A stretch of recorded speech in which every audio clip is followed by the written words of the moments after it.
তৃণমূল কংগ্রেস পরিচালিত এই পৌরসভা আপনার ট্যাক্সের টাকা দিয়ে পিকনিক করছে। আরে পিকনিক করার ইচ্ছে যখন এত, নিজের পয়সায় কর, নিজের বাপের পয়সায় কর।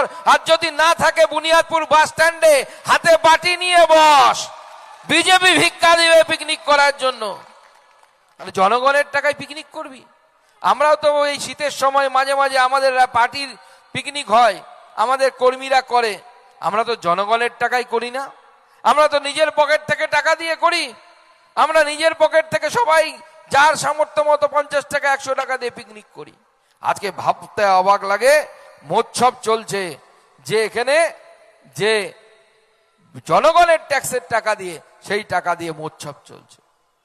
আমরা অবাক হয়ে যাই। একটা মন্ত্রী এখানে থাকার পর হসপিটাল নেই। আমার মনে আছে আমি যখন প্রথম এমপি হই 2019 সালে। ফলো করুন টাইমস নাও খবর।